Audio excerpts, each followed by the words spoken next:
Welcome to the Sharpe Way Show. Yes, it is another day, 7 p.m. Eastern. You have to look at my mug. Yes, it's required. That is the orders that I've given you as libertarian, and you do not have to follow at all. But it makes me feel good to say it. It is Friday, which means I have someone here, a comedian here, talking about funny things, which means it's Sharpe Way stew time. Yes, it is. I'm very happy.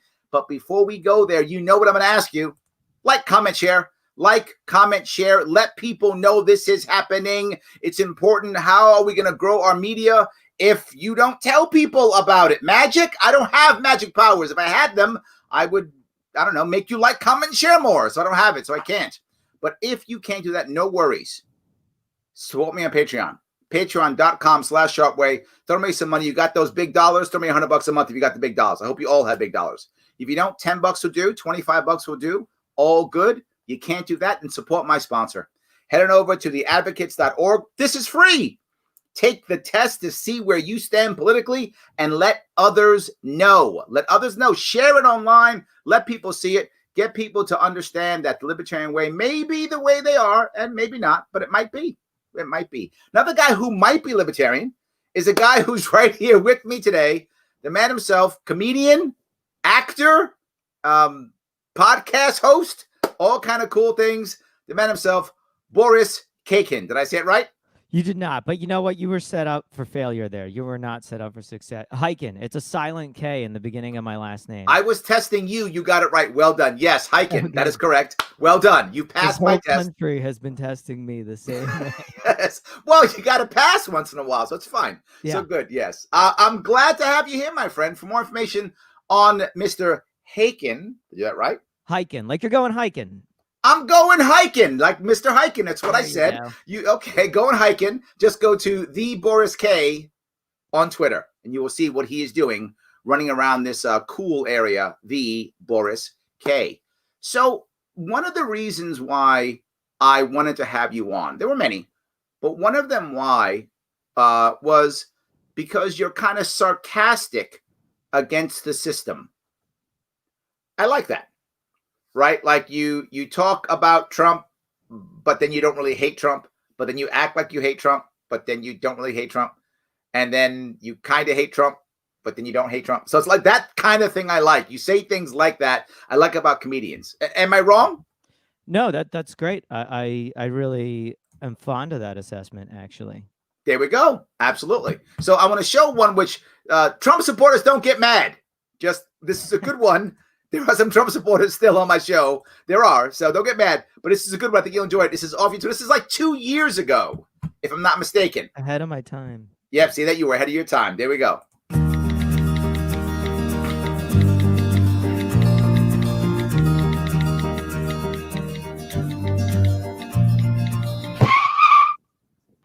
See that? You were so busy trying to be righteous, you got killed. Yeah. And you know what? That's a metaphor for all of us, isn't it? Yes, it is. Absolutely. But I'm not done yet. Not done. But what's worse is they put your Twitter handle on your tombstone, not even your name. I mean, that's kind of bad, isn't it? Yeah. Well, I mean, I did it, but yeah. There we go. Yes.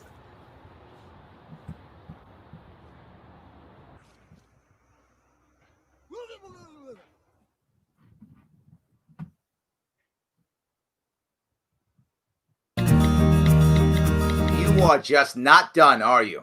No. I've got important work in online activism to do. Uh-oh. It looks like it's my show now. Larry Sharpe's battery's out. I don't know if I'm in charge of the Sharpe stew or if this isn't streaming at all, but I suppose it's my mantle to handle.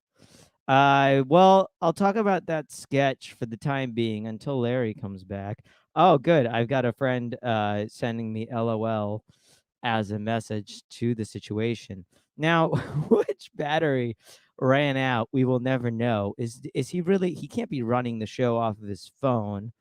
That feels like too obvious a mistake for a smart guy. But oh, is he back? We've got a still. We've got a useful still, and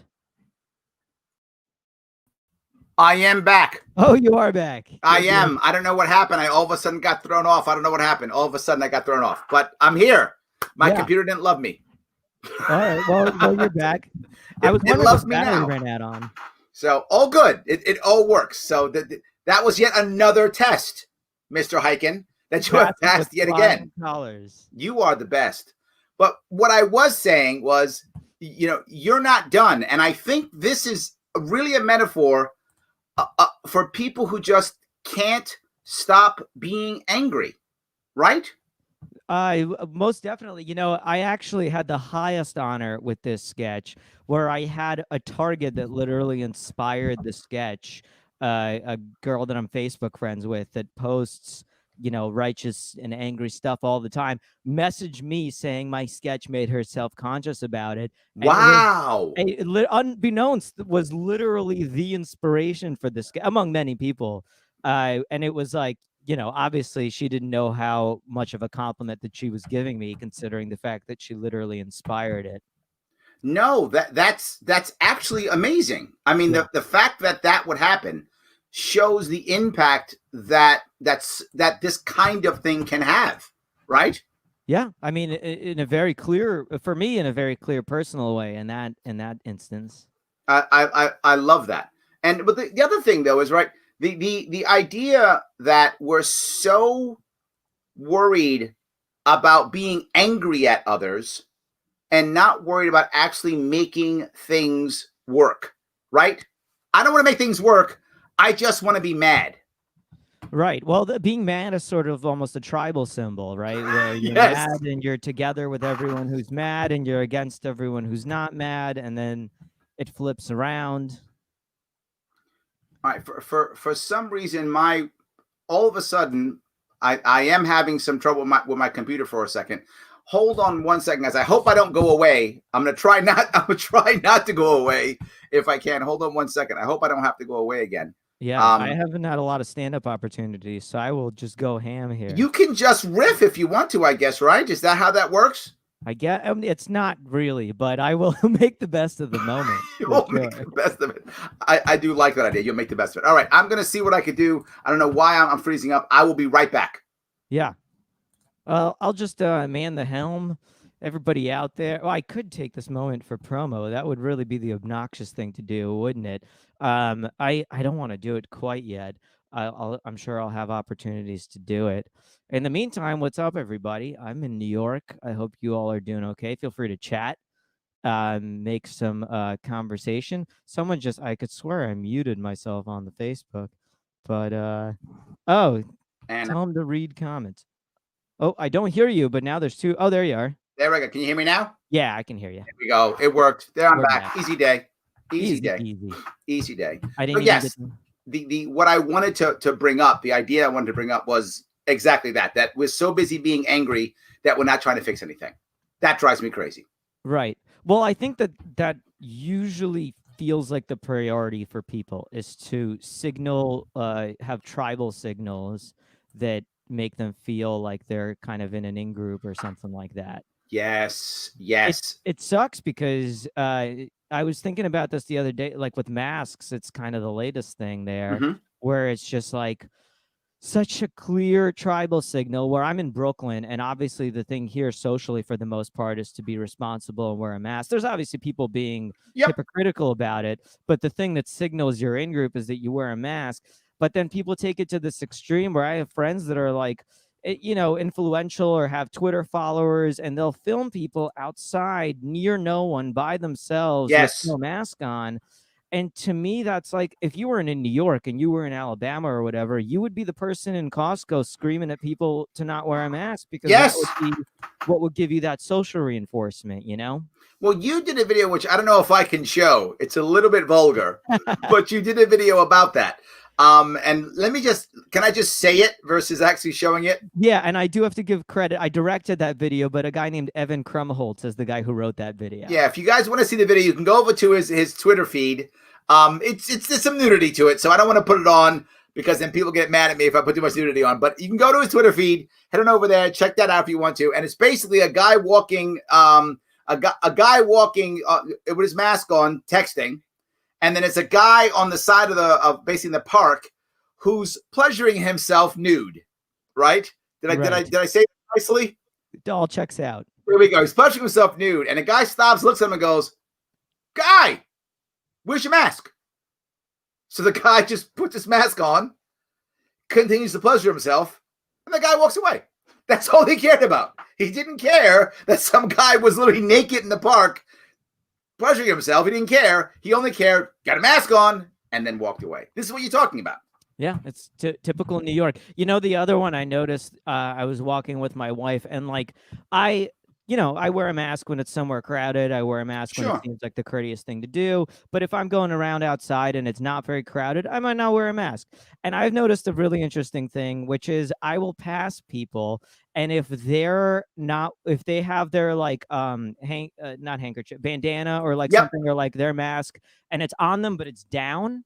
And what people do is, as a courtesy, when they walk by you, they'll pick up their mask and put it on. But if I'm not wearing a mask, they see it, they go for the gesture, and I see a look on their face like I just freed them from the burden of having to do that, because they're like, oh, he's okay with it. All right, well then I guess, because we're walking by each other for a second. If right now the rate is going up a little bit, but if the rate is like, 1 out of 100 people might have it, and you're passing each other for a fleeting moment, you're fine. And so it's funny that it just kind of, I respect the courtesy. And me too. And that's the point that I bring up constantly, right? I actually talked about this with Cuomo 2 weeks ago. I did a show about Governor Cuomo and how he talks about how Americans, New Yorkers are smart. They'll just do it on their own. That's why we put a mandate in. I'm like, wait a minute. That's what he actually said, right? Yeah, you do it. So we put a mandate in. I don't understand where his head is with that one, right? I literally did. And those of you who will follow me know, I actually did 62 events across New York State in 5 weeks. And I was just smart with my mask and my distancing. That's all I was. In most places, I didn't have to wear a mask. I kept my distance in most places where I could keep my distance. Nobody that I know of got COVID. I didn't. None of my team did. And we did 62 events. And some of them were small, like 2 or 3 people. Some were big, 35, 40. They probably averaged 15 to 20 people, is my guess. 15 people maybe was the average. Fine. If you're using some common sense, you'll be fine. Yeah.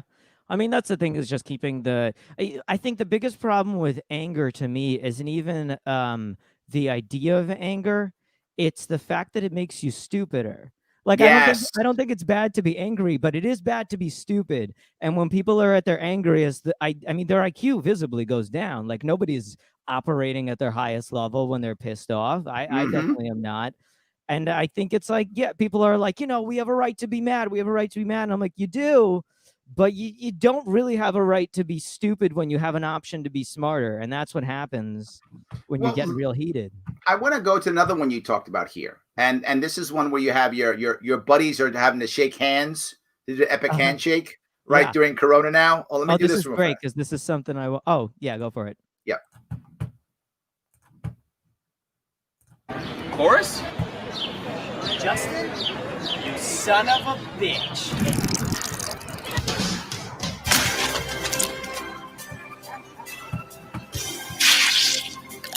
The sound effects are horrible. Oh, thank you. The sound effects are absolutely horrible. I'm not sure you should be saying thank you to that one.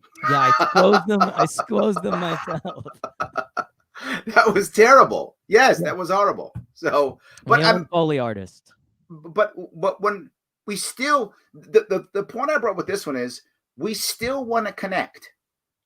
And that's what that was actually about. We still want to connect in some way. Oh, I saw my friend. I still want to have a connection. And I think that's part of the reason that we become angry. It's part of the reason we become so frustrated, right? We're talking about we're almost worn out from COVID. And it's a point to where people are like, I don't care if bad things happen. I just want to be a human being again, right? I want to go out and do things. Then I'll die. Like, I mean, people are like thinking that way now, right? Because we're getting so frustrated with the way things are going. Yeah, I mean, I think that comes from like just not treating it honestly. Like it's got to be risk mitigation, not risk elimination. And there's a lot of people who will lie to themselves, and then those are the people that sneak off in a corner. There's people who like abstain from certain things, and then they just go ham and they have like kind of excess in a hidden way. I mean, I'll be honest, I have two grandmothers. I have my grandmother just turned 93 years old. Wow. And I have another grandma that's 86. Wow. And one of them's been asking to die for a year. and Okay. they would both, frankly, rather go out to dinner with me tomorrow and die the next day than spend a year in their complexes stuck in their rooms. And it's the unfortunate reality that like everybody's kind of got really different situations that 100%. are really personal. Yes. Yeah, I have two people in my life who are over 85 and both have pre-existing conditions. One is chemo and one has both asthma and diabetes.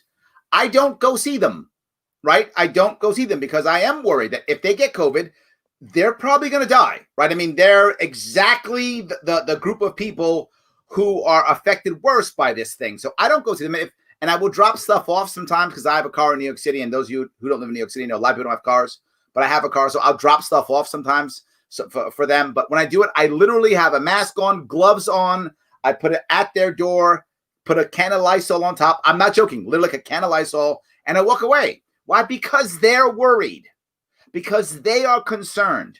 And I respect their fear. I respect their concern. It's their life, so I act accordingly. Right. But there are other people who are like, Larry, I don't care. Give me a hug. All right, fine. I'll give you a hug. A hug matters more to you. Right. And I'm fine with that. Whatever is right for your life. I am the opposite. I wear masks to visit my grandma, and she's just like, take that stupid thing off. Just cut it. She was a doctor in Russia. She was a pediatric physician. And now she's just like, cut it out. I've been wanting to die for a year. You don't need to put this mask on. I do not care. Well, it's funny you say that. When my mother and my father both passed of cancer. And when my father passed of cancer, he was younger. So he was all about, I want life. He's like, do whatever it takes. But when my mom was dying of cancer, she was older. We had my kids, so she already had she's a grandma at that time. She was like, I want to go out and enjoy my grandkids. And when she was on chemo, the doctors were like, don't go out. Your immune system is shot if you go out. And she's like, I'm taking my daughter to the amusement park. And she wore a mask and went. Her daughter was like, you go to an amusement park, you could die. My mom was like, then I'll die. Yep. She was like, I want to spend time with the people who I love. I want to spend time with my grandkids. And that's my life. That's why I'm living, is to do that. So why would I not do that and stay alive? I don't want to live then. That was where my mom's head was. Right. And both answers are right, man. I think you're totally correct. It's where your head is in your life. Right. I think the big kind of cliche there is that a metric shouldn't become a goal. And so, you have metrics of life, but they can't be turned into goals because that's just nothing boils down that simple, Absolutely. Let me grab a couple comments if I could. Aaron says, everyone is super angry right now and very distracted with COVID, so we don't have to see the truth around. I think there's some real, truth to this. If you can just focus on the one clear, obvious bad thing or good thing, you don't have to think much, do you? Yeah. Just view it at the lowest resolution level, whichever side of it you're on, right? There's a very low. Yeah, I've thought about this before where like people get so mad at like whether it's a liberal or a conservative. And I really think that like there's short versions of arguments that come from somebody, whether it's liberal or conservative. Yes. And it's indistinguishable, like the stupid argument from the smart one. Somebody can make a phrase, and if you don't give them the benefit of the doubt, or maybe you shouldn't because they're a stupid person, but like a lot of times it's indistinguishable whether they're a thoughtful person that's like really kind of like gotten to a deep side of this, or whether they're just repeating something that they heard. You really have to have a longer conversation, and you can't always have time and give people time to have a longer conversation. Yeah, but I'm going to go with what you talked about, right? When someone becomes angry, they become stupid. So the person may not be stupid. Right. I mean, it might be. I mean, those people exist, obviously. Right. But Right. they might just be angry, and now they sound stupid because they're angry. Yeah. So that's another thing I worry about. You know, I try my best to not get angry. I do sometimes. People watch me. I do this show every day, so I do get angry sometimes. But I try hard not to, because I realize that at the core of anger, and this is what I teach when I teach my classes. I'm an egghead nerdy guy. I teach classes. I'm sorry. When I used to teach, when His Majesty King Andrew Cuomo II, all hail the king, when he actually allowed me to teach and did not deem me non-essential. When I used to actually do class to teach people, I would teach things like the root of anger is a lack of respect or lack of control or perceived lack of respect or perceived lack of control. So it's really in your head. That's why you're angry. I would teach this stuff. And then I do it myself. So I'm trying to not be that guy, but I get it too, right? I get that same amount of emotional push all the time. Yeah. You got to stay zen. There we go. Like Zen. my grandma. Absolutely. It's easy at 93 to stay zen, you know? Is There's it? very little on the table. She just wants grandkids, you know? That's really all it comes down to. Yes, my mom was the same. When my mom got grandkids, she was like, okay, we're good now. Now we're good. Now Yeah. I went, as I'm sure people who are older who've had this happen to them know, I went from being, when are you coming over, to when are you bringing my grandkid over? Yeah. I went from an important son to the taxi driver. I became the taxi driver. That's what I became. Now it was like, you can go now. That's what it was. Do I have to give you a tip or something? You can leave now. Mom, I'm your son. Who are you again? Get out of here. You're a driver.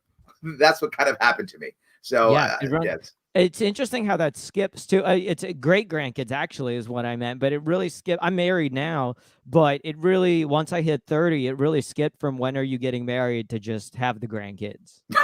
There we go. Yes, it was like, forget it. Just do it.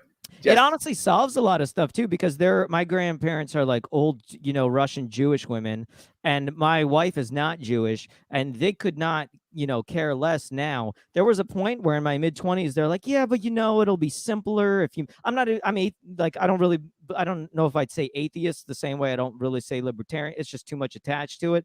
But like, you know, my wife is not Jewish. I'm Jewish. And they, at one point, that was a priority. And then once I hit 30, they were like, that's gone. You know what I mean? Let's just get somebody for the love of God. And then marriage was like, just give us grandkids. It could be out of wedlock. Yeah, don't care anymore. Anybody else. Yes. It does not matter. Give us something to continue life. Well, I got to tell you, what's funny is my wife is Greek. And when we were very similar issue, you know, her parents were like, when are you going to find a good Greek boy? Then she's like, just find a boy. It's fine. It's fine. Don't worry. Yeah. Plus, you don't want that credit card debt. There we go. See, absolutely. That's what I'm saying. Absolutely. Yes. Oh, hit Greece where it hurts. That's good. I like that. Well, we're going to pay the price if we're Greek, I guess. But no, but my family now is Greek. All right. Part of what I did is my family is part of the Greek Orthodox Church now. So we're all Greek Orthodox now. Yeah. So there we go. I guess I converted. Not that my mom would have cared either way, but yes, I guess I did. So you progressed. I do want to bring up the zombie piece you brought up. I do want to go. It's a little bit longer, guys. It's not that long. It's about 2-3 minutes, but I want to go through that because there's some stuff you do there that I think is very good. The actors there are I don't remember. Did you direct that? Write that? What were you on that one? I directed that. It was written by a guy named Ben Cantillo, very funny guy. And all the actors in that are fantastic, but one of them who I love is my buddy Derek Humphrey, who is a co-host of my podcast, Bushwick Bears. There we go. Excellent. So I want to remember that there's just some pieces in it that I loved. It goes back to the first piece we showed. There was no dialogue, yet it still worked. In this one, there's some dialogue, but that's not the best part. The part is the acting, if that makes any sense. So yeah, great. Let me pull this up real fast.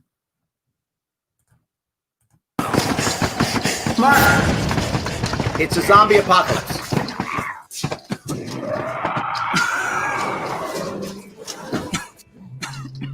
Ibrahim. No. Now, Ibrahim has been bit, right? So for those of you who don't know zombie movies, once you get bit by the zombie, that's it. He got.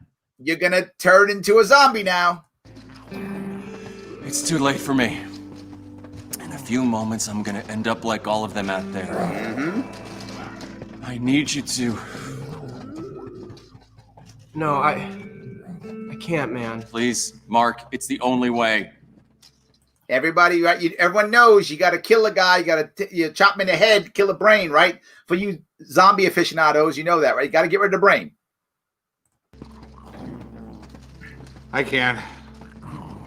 I'll do it.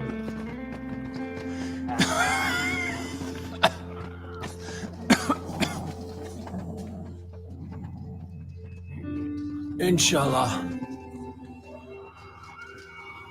This is for 9/11. What? Whoa! Come on, that was out of nowhere. That's why I love that. And then, of course, immediately, now they all stop him because, I know he can become a zombie, but, that's just wrong, right? But you can't be Islamophobic about it. Exactly. You can't save the world being Islamophobic. That's just, no, you can't do that. What? What? This is for 9/11. You guys are like pro 9/11? What the fuck does that even mean? That's what I love when he goes, you guys are pro 9/11. And the reason why I enjoyed that part is it showed that an issue, and I'm going to go a little deep on this one, an issue that should have been nuanced, meaning the way a guy feels, what's happened, all those things, the way everyone else is feeling, went right to left or right. Yep. Went right to black and white. You're pro 9/11? So basically, you're with us or against us, whether or not I hack this guy up yelling, this is 9/11. You were supposed to comment now. Oh, no. Well, I agree since I made it. Yeah, I mean, it kind of goes to show what we were saying before. When the moment's heated, everybody stops thinking and kind of argues about nonsense that isn't really important in the grand scheme. Absolutely. Very Absolutely. deep. Look, I'm sorry. I just had to get myself pumped up. I won't say it again.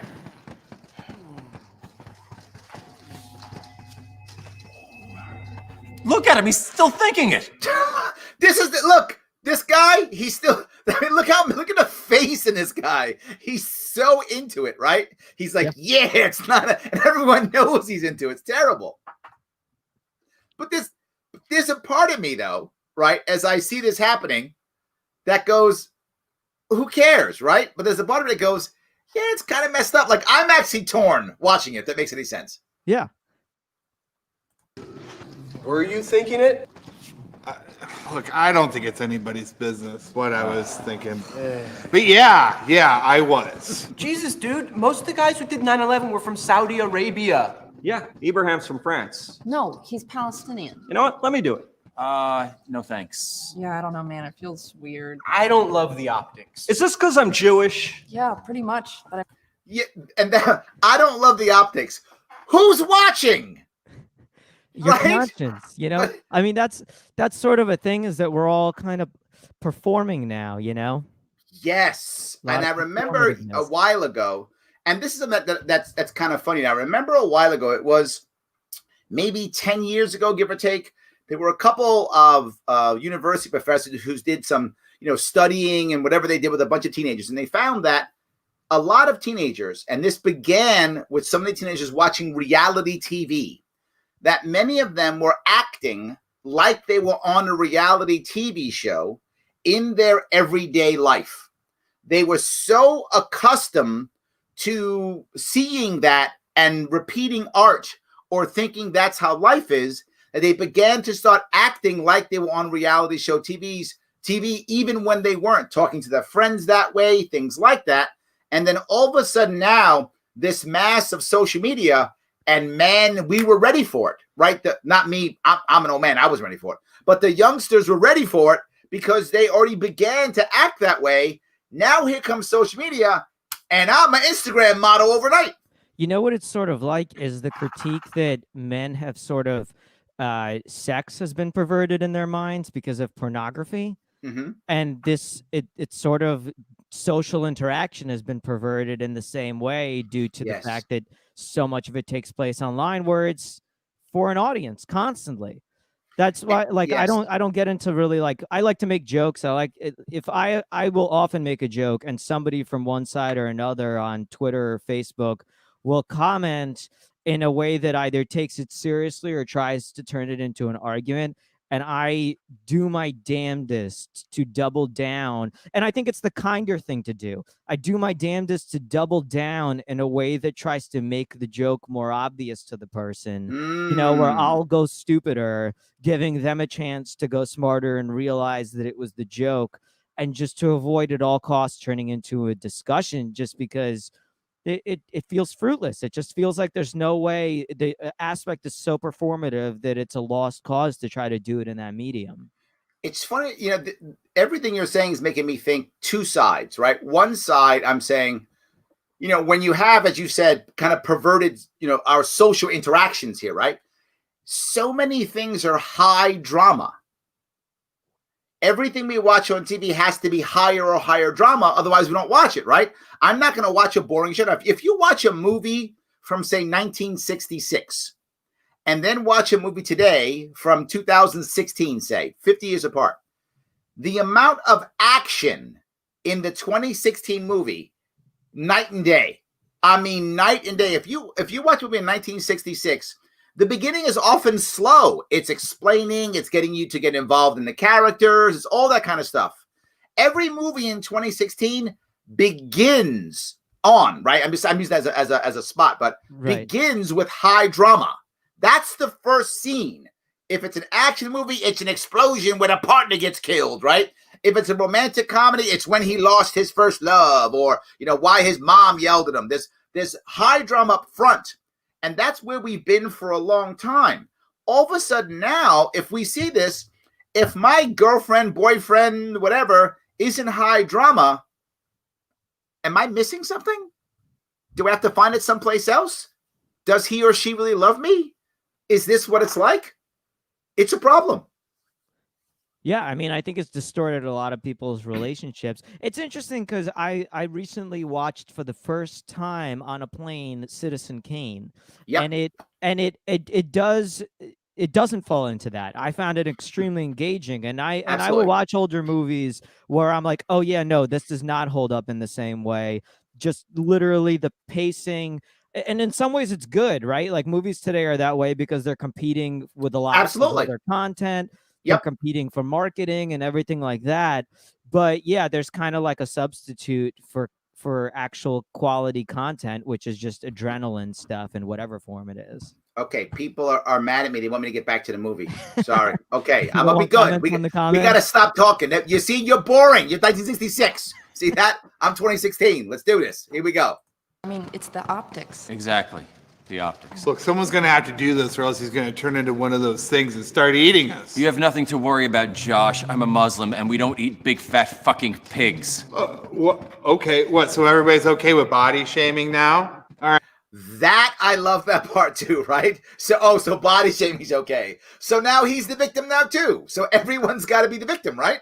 Yeah, I mean, it also kind of plays into the fact that I don't think anybody can keep up with wokeness. There's people have blind spots, and it's inevitable. If you're not like constantly aware of everything you're doing and you're acting naturally and you're being real, there's gonna be those types of things. And I'm not gonna say where it is, but I had a meeting at a job at one point, and there was somebody who got in trouble for some tweets at that job, and somebody very young in their early 20s commented that basically there should be a zero tolerance policy. If someone tweets anything offensive, they should be gone immediately. Yes. And then just for funsies, I like sent a screenshot of it to a friend, and just for fun, he went to that person's Twitter, and within like 10 minutes found anti-Semitic tweets. Absolutely, yes. There's just always is absolutely one. Yes. No, but the hardest part is now what winds up happening is this becomes overload for us. So now we rebel. So now you have somebody who says, look, I can't keep track of the 14,000 things I'm supposed to do that makes me woke. So you know what? I'm anti-woke. I am, everyone goes to hell. I'm mean, I'm angry, I'm nasty to everybody. And now I do the opposite, right? I mean, that's how you get some of the rise of Trump. Obviously. Absolutely. Yes. People saying, I'm done with this. It's how people feel alienated, right? Everyone begins to feel alienated. You have a huge chunk of people who feel like, I can't make anybody happy. I can't make anybody happy. I'll make nobody happy then. Fine. I don't care anymore. And I think that's our biggest problem. There's no connection.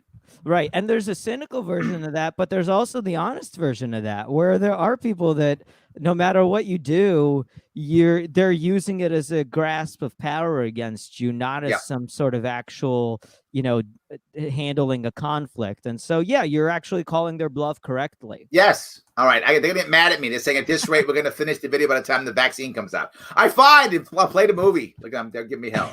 We'll be quiet for the rest of it. It's short. It's only like another minute. It's fine. All right. Good to know. Okay, enough! This isn't about what he is. This is about what he's going to become. And what he is, by the way, is our friend. You're right. I can do it. What? What? Are you guys seriously gonna be sexist right now? Ibrahim, you're okay with this, right? Yeah, I mean, Don't be mad at me. I gotta say something. Guys, give me a break. I love how he doesn't know how to not do the right thing, right? The actor's good. He's like, well, yeah, like I don't want to be sexist, but it is me getting chopped, so I kind of do care, but yes. Right, where the rubber meets the road. Absolutely, yes. it just has to be one clean blow. What is that supposed to mean? What it means is that he doesn't want to suffer. Women don't have the same upper body strength. It's not sexist. Look, there's a segment on Rogan about it. Give me that. That part was amazing. There's a segment on Rogan. Now, the reason why I loved it is that's relatable to so many people. Like, that's the Wikipedia now, right? It's a segment on Rogan about it. That's Wikipedia. Right, for both reasons, sort of. There's a lot of people that have learned interesting stuff and heard interesting guests on Rogan, but then there's the flip side of the pejorative of the Rogan type, which what's funny is my wife listens to Rogan probably more than I do, but that goes against type a little bit. But yeah, there's a group of people, I see it all the time now, that almost like they're afraid of being grouped in. You know what's funny is I was just talking to someone I see that happening with Parler now. Yes, I'm absolutely. not super familiar with it, but all of a sudden I've been the most exposed to it, to all these posts on my timeline about stay away. It's dangerous. Yes. There's bad people there. Yes. And I'm like, what are you people talking about? What is, I don't know a lot about it, but what is it that you think can happen from viewing information? The worst information. I read Mein Kampf when I was in high school because I was curious. Like, what is it that you think can happen? No, but my other part is what has always driven me crazy. I'll go with the Mein Kampf because you brought that up. Remember in Charlottesville when supposedly all the Nazis came out in Charlottesville? Many of the white supremacists did come out in Charlottesville. Remember all the problems that we had in Charlottesville? Right. Well, the governor at the time, McAuliffe, says, this is what he says. He goes, my answer to all you Nazis is go home. They are home. They're your neighbor. Their kids go to school with you.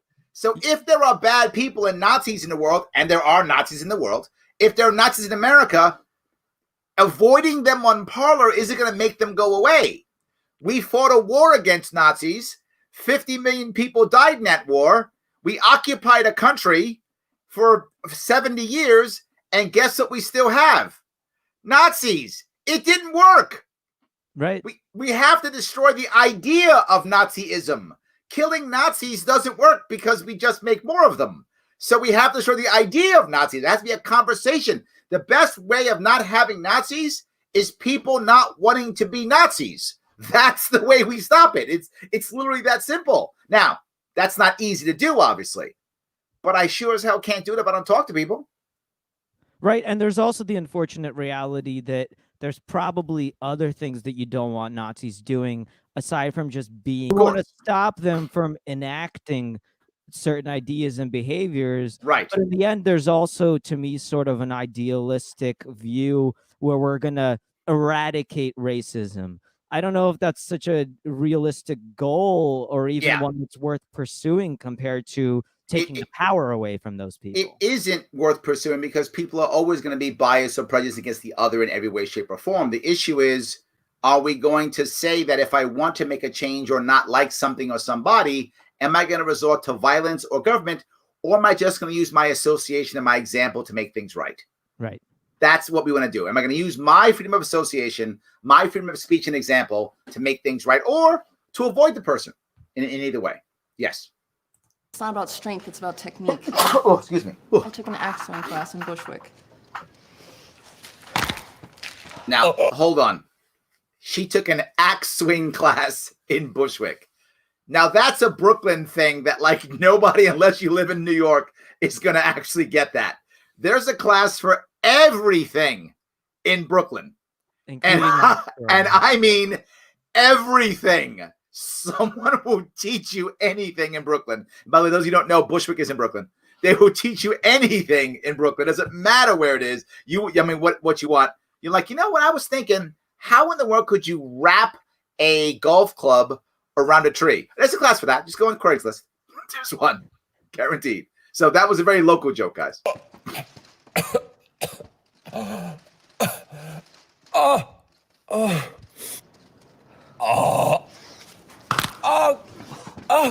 Fuck! What? Oh, why would you chop off my leg? Oh, I think we can all feel good about this, right? please kill me. You gotta be brave enough to have these kinds of conversations, or else nothing is gonna change. Yeah, totally. Oh, this isn't an anti-woman thing. I just want to die. Yes. And the thing that's great is while the guy's dying, he's concerned about, are we being woke enough? Are we being woke enough now? This is good, right? We're being woke. That's what he cares about as she's chopping his guy's leg off. Right. A metaphor for society. Yes. I want to grab some more comments. You got a lot of comments. Most of them angry at me for talking and not showing the movie. But we do have some other things also. To be fair, one of them is someone whose podcast I trolled yesterday for fun. Oh, is that right? And so he's getting back at me today. Yes. There we go. I love that. Yes. Hold on. This one is my other grandmother, dad's mother passed away at 94. Well, my mom's great aunt passed away at 102. Man, Andrew, you got some good genes, brother. I like that. I love that. And that is more common. Oh, and that is Jared, who was in the video. Is this because I'm Jewish? There we go. Yes, this is speaking directly to me. Thank you, Jared. I'm glad you're watching. I appreciate that. Yes, speaking directly absolutely. To himself. Yes, absolutely. So let me keep going if I can. See, Alex is mad. Larry, watch your stop. Yeah, I know. I got you. Yes, I know. He's mad. At least I trolled him under a fake name. Ah, see? Well, he's being straight. I like it. Very good. All right. 9/11 was wrong. Jack, yes, I would agree with that. I think that we're good on that one. Yes, it was wrong. At the same time, I wouldn't assume some Palestinian dude is the guy who did it. That's all I'm saying. But yes, right, absolutely, yes, 100%. All right. See if I can do this. I think Alex likes the double commentary. Okay, I like that. That's good. So, Helen recommends New York Post, Newsmax, and Epoch Times for reporting on Trump. I've seen they absolutely do like they do like Trump very much. All of those do. I agree. It's all performance art, and that's what I mean by our people, right? I have a daughter who's 16, so she's right in the middle of this stuff, right? Like her world is heavily social media. Most of her connection with her friends is either through like Discord or TikTok or something like that, and that's kind of where her world is. So she is concerned, and she cared more. I know I want to make sure I'm not giving anything I shouldn't give away. She cared more about her personal appearance based upon how she would look online than out in the world. Right. Because that she spends more time online with people. She cares more about that appearance than her actual appearance outside. Yeah. I often wonder whether that's going to be something that continues spiraling in the same direction, or I mentioned this on the podcast with Lou earlier, or whether we'll have sort of a herd immunity with the fact that we're interacting, because there already is a little bit of a backlash, like the younger generation is like, they're getting off Facebook. I mean, they're getting on to other stuff. Yes.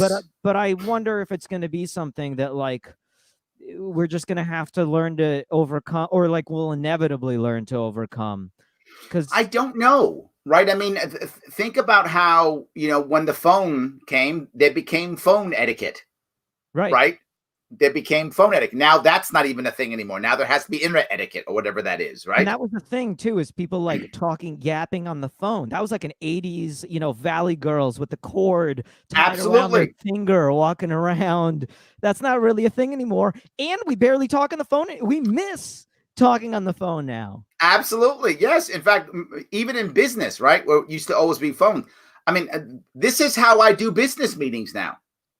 I send them a link. And this is how I have business meetings now, right? When I'm closing a deal, it's not a phone.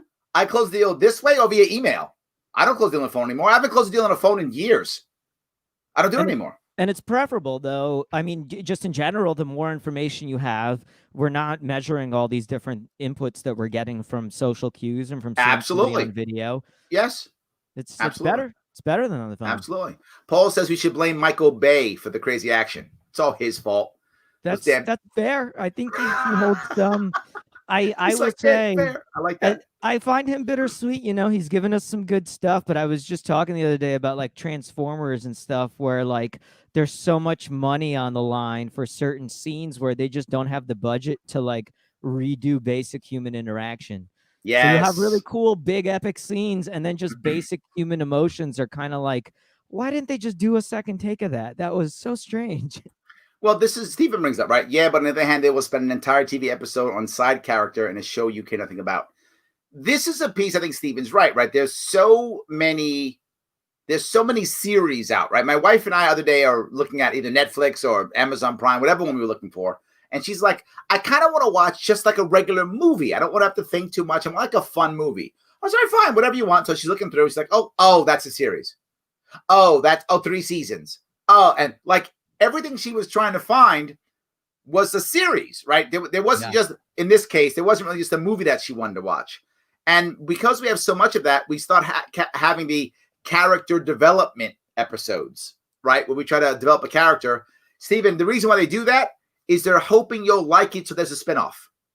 Yeah, right? they're sort of testing it. They're audience testing that character. Absolutely. So their audience testing the character. If you jump on it, there's my spinoff. There's my next series, right? For my spinoff. That's what it is. I mean, that happened in Breaking Bad, right? Breaking Bad did well. They had Better Call Saul, right? Which was also pretty good. Yes, but because that character did well, now they went to the next. They got the spinoff, right? When it comes to, if I'm not mistaken, before COVID at least, HBO had 3 different spinoffs from Game of Thrones they were going to do. Oh, wow. 3, because they looked at Game of Thrones, actually. I've got that bragging right. Watch everything until the last season. Don't watch the last season and just imagine in your head whatever you would rather have happen, because it'll be better than that hunk of garbage last season. That last season was so bad, it destroyed the taste in the mouth of so many people for that entire series. I mean, it was a terrible final season. Just don't watch it. Imagine what you like. Say that happened in your head. You'll be happier. All the incest and rape was okay, but the poor writing of the last season was what did it. That's what it was, right? I mean, look, if you're going to do incest and raping, it's got to work out at the end the right way. That's all I'm telling you. It's got to. Otherwise, it's like a joke. The punchline better hit. There we go. Exactly right. Yes, 100%. He says too many identities to keep track of. That's my point, right? Touche. One of my biggest things now, by the way, the biggest request I've had for training, believe it or not, is diversity training. Big deal this year for me. I haven't done much of it. And one of the reasons why is I don't do traditional diversity training. Traditional diversity training is actually, it's box keeping. It's making more and more boxes. So you should know money. You should know all the boxes. Say again? I said, what do you not like money? I do like money. I do. And I'm also trying to not do my part in destroying the world. Yeah. Both of those things. Yeah. I would like to not do my part, right? So I'm not going to add to the many people will say diversity training is taking the 2 boxes that we have and making 64 of them. Now we win. I want either 1 big box or 7 billion boxes. I will do either of those 2. But anything in between, I'm not okay with, right? If you're going to give me 1 box for every human, I'm good. Or 1 big box. We're all human. I'll do one of those 2. But my entire training piece is not that, nor the other part of diversity training, which is actually stereotype reinforcement. So you have to be good to these people because these people act this way. You're actually reinforcing stereotypes. Sort of That's the most common way. Say again? Bigotry of low expectations. Correct. Yes, exactly right. Yes. So now everyone else is alienated because I want my box so that I can be special. Hence, you go to the more boxes. Or you do what I do, which sadly most people don't want. I actually do emotional intelligence training so that you simply understand critical things, which is everybody's not you. If you just understand that at your core, everybody else is not you. Stop projecting yourself on others. This is a libertarian thing I talk about all the time. I always say, I don't say do unto others as you would have done upon yourself. No, that's a problem. Do unto others as they want to be done upon. That's the platinum rule, not the golden rule. I want the rule that's even more expensive, the platinum rule. Give people what they want. It doesn't matter what you want. You get what you want, give them what they want. If you start doing that, you'll change everything. Yeah, that's a good lesson, I think, especially for a lot of guys that kind of come from a libertarianish background. I think there's a big MO that comes to like, well, let's problem solve. That's sort of like a stereotype. Yes. And I think something that I learned, I think just in time for the Me Too movement, thankfully, was that a lot of times people share things and they're not looking to problem solve. And it's okay to either, you know, keep scrolling or to say, I support you and I'm glad for you. And it is not the time to say, well, here's what you need to hear. And here's how you move forward. Here's how you grow stronger from this experience. I got to call this out. No, you don't.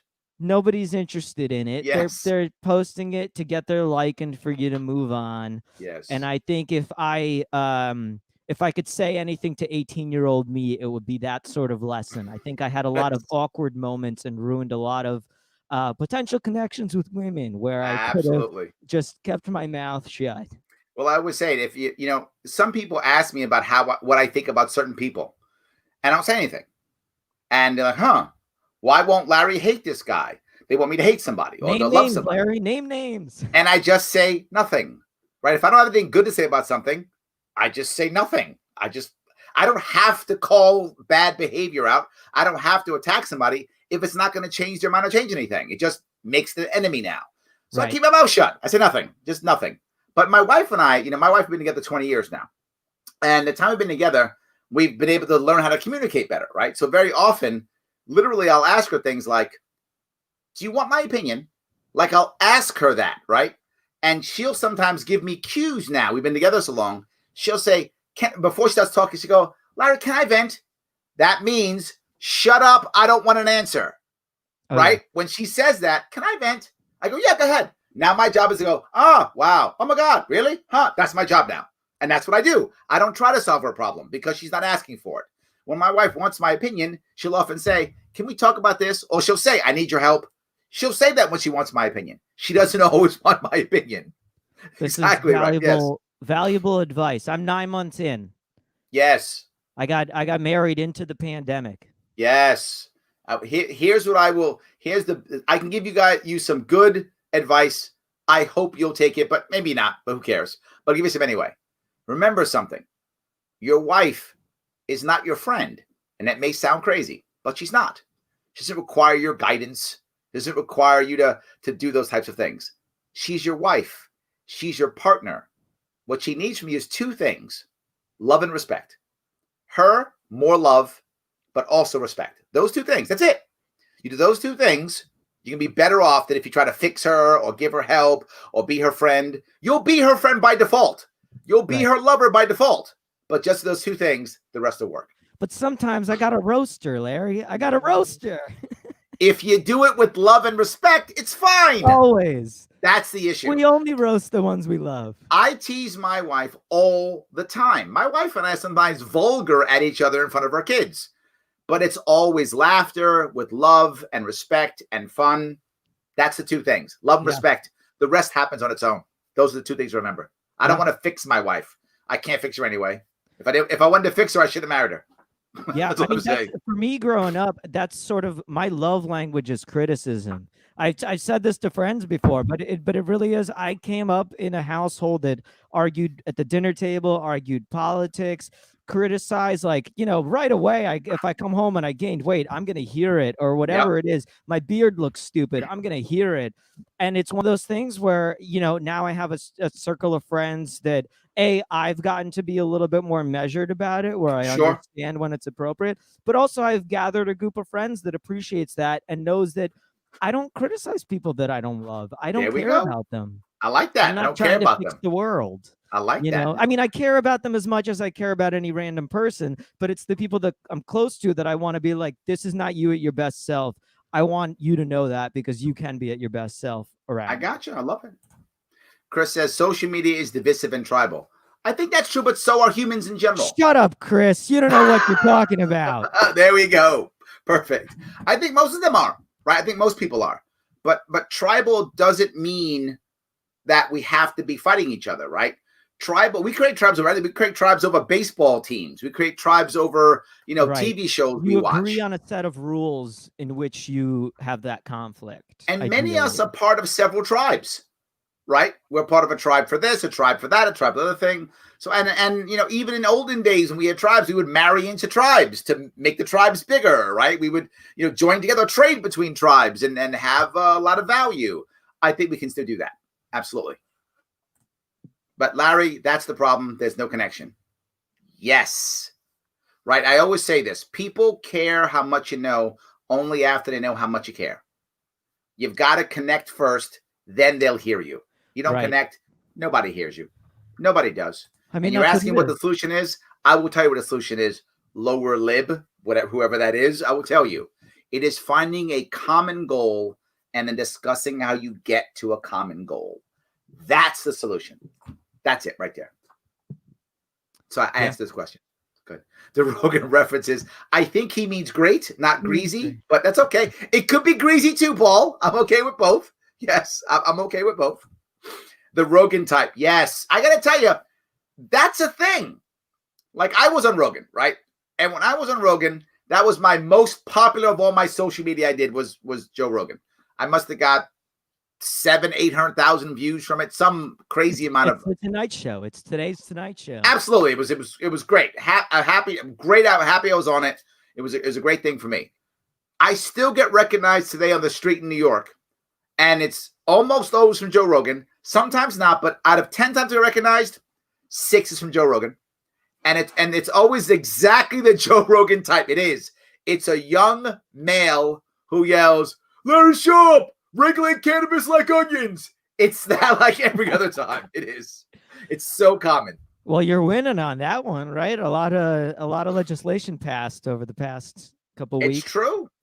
Absolutely. Without question. But they said the war on drugs lost the election. Yeah, or drugs won the election. There we go. Yes, either way. Yes, absolutely. Helen said it's possibly tribal and simultaneously respect diversity. Absolutely, Helen. Yes. Absolutely. Yes. Now, Alex is bugging me. I see why they call it the Sharpe Way stew. It takes 4 hours to get through. Thanks, Alex. He's at it. This is from when we were playing the video. I know. Thanks, Alex. Yeah, I know.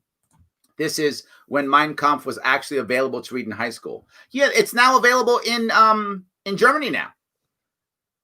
Oh, they got rid of the bans. Yes, but there's a rule they put. You have to put commentary in it. So there's commentary in it in the book, which you can now read it if you want to, but there is commentary with it now. Interesting. I guess we'll do that with Mark Twain over here. Yeah, eventually. Well, they've taken the N word out of Mark Twain now. Right. That's what I was referring to. Yeah, and I was telling others that they didn't get it. Yes, I knew what you were talking about, but in case the audience didn't get it. Yeah, and I got to tell you, as a person of color who's been called the N-word more than once, far more online than in person, though. But anyway, but who's been called that more than once, I'm not okay with that. I think you want the words to stay. It's in my word. It's like changing Shakespeare. I don't think you can. It's also about sort of being exposed to it in the right context, which is if you're a person that's reading Mark Twain, ideally that's not the same person that's going down a YouTube rabbit hole of Nazi videos. Yes. There should be some assumed benefit of the doubt. Absolutely. And if you're going down that hole on the internet, there's a whole lot of those words plus others that you're going to hear, and it's not going to be Mark Twain that stops you. I know if you go down a YouTube rabbit hole of videos that say the N-word, I mean, the probably best case scenario is you land on something Mark Twain. Yes, that's true. Yeah, see? We should be pumping the internet with Mark Twain references. You can solve the problem. I love it. I love it so much. It's very good. Yes, that's good. All right. Let me see if I can keep going down here. Grab a couple more. Let's see. She this is horribly dark. Okay, I guess. Edgy humor is good sometimes. I agree, Paul, completely. I think edgy humor is good sometimes. It depends on what you're up for when you're up for it. Sometimes you want to watch dumb things like, SpongeBob humor.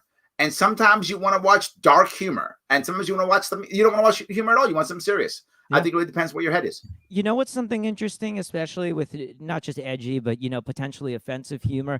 I've evolved on this to an, oddly enough, even sort of more free speech perspective, where my perspective used to be that, you could joke about anything as long as the punchline is good enough, right? Whether it's, rape or murder or the Holocaust or whatever it is. And then as I started doing more clubs in New York, and as I started doing more shows where it's not a comedy scene and it's just audience, I realized a lot of times it doesn't even have to be a brilliant punchline. A lot of times people go, and when they're paying customers and they just want to escape all that and laugh, yes, it doesn't have to be the most brilliant thing. People don't necessarily want to be challenged on those subjects. They just want to laugh at all the stuff they cry about outside that room. Yeah. And it's really a nice thing to give them the opportunity to do that. But there's also an intent that comes across, Definitely. Right? And the example I always bring up is Mel Brooks, right? I mean, Mel Brooks literally fought in World War II. I don't know if he was a combat soldier, but he was in the military during World War II. I think he was a combat, but I'm not sure about that. But he was in there. He lost people in the Holocaust. He lost family in the Holocaust. Right. And that guy joked about Hitler like every other week. I mean, every other week. Springtime for Hitler, yeah. Yes, because his intent was to belittle Hitler. His intent was to take the sting off of something that hurt his family so much. The intent was the right intent, even though he was joking about something horrible. Right. I think the intent does matter. I really do. Yeah. And I'll even double on that, and that the intent is not even just to belittle Hitler, but it's also to kind of cut through the emotions people have tied to Hitler. Sure. Because like you said, that hate is like, yeah, Hitler is not obviously somebody that you want to have any affinity for, but looking at things in a context where you're not enraged and you're dissecting it in a rational way allows you to, obviously prevent things like that in the future. What's interesting, I was listening to Dan Carlin, of all people, talk about this, and he had a interesting assessment of basically where Hitler's anti-Semitism is sort of what lost him the war. That if he wasn't, an anti-Semite, there would have been all these minds that would have stayed in Germany, like an Einstein, yes, or, absolutely. Oppenheimer's family came prior to that. But he would have kept all that talent that would have theoretically given them the power of the bomb. And what's funny is it kind of made me think of the libertarian idea around prejudice that, if you're a company that's prejudiced, you're going to lose talent to your competitor. And so, in a way, like some people think America won World War II, some people think it was Russia. In a weird way, Hitler lost to the free market. Oh, I like the way you think. Look at you, libertarian. Well, you've given me a chance to promote my sponsor right now. If you guys care about that, you don't know how libertarian you are, head on over to theadvocates.org. Head over there, check them out. And look, real fast, if you don't mind, listen to this smart guy, right? This guy's going to, the Advocates, listen to me. Go ahead over to the Advocates. If you can, take a couple seconds. The Advocates that will take the test. See where you are. To be forward, people think it's a libertarian test. It isn't. Only about 30% of the people who take the test actually come out libertarian. Most come up moderate. About 35% come up moderate. But they do sometimes come up libertarian, obviously. A lot of people watch this show libertarian. So please head over there, take that test. And if you don't mind, later on today, if you would take it, that would be awesome. And let your comedian friends so they can take it too. It would be awesome if you would do that. Just up to you if you want. You don't have to. No pressure. Lots of pressure. No pressure. Boris, lots of pressure. No, I'd be very curious. I'd be curious where I'd land. There we go. I love that. Absolutely. So Missy says she despises talking on the phone. It's the introvert. My daughter does too. My daughter won't answer my phone unless I text her first. I pay for her phone. Yeah. And she won't answer my phone unless I text her first. It is crazy. Absolutely. COVID got me into it for sure. COVID got me back into it. In a great way. Friends that I have a really, really good friend that is a doctor in Virginia now, and we didn't talk forever. And then COVID hit, and we had a couple long phone calls and caught up. And it was just one of those things where, like, I don't know, emotionally, it kind of switched where you wanted to connect with people. Yes, and I always say connection is the big deal now. We're trying to find ways to connect more than ever. Absolutely. I mean, look at all these comments. We're connecting. 100%. Tons of people are out here. Of course they are. 100%. So, Boris, let me ask, before we wrap this up, is there anything else you want to bring up, you want to talk about before we wrap this up? No, I think that's about it. Aside from maybe if I could plug that podcast again. Go ahead, please. Yeah, Bushwick Bears at Bushwick Bears. That's the same Bushwick you heard earlier. The same reference. We used to have a live show in Bushwick for many years until COVID, and then we had one also at the Stand in New York. But yeah, we got a podcast now. We're on Twitter. Follow all that. I love that. Follow everything. Absolutely. All of and that. of course, head over to Twitter, the Boris K. Boris, thank you so much for coming tonight. I appreciate that. Everyone, thank you so much for watching. I hope it was fun and interesting. I try to make sure it's fun and interesting every Friday. I will see you all on Monday. I am back 7 p.m. on Monday. Guys, have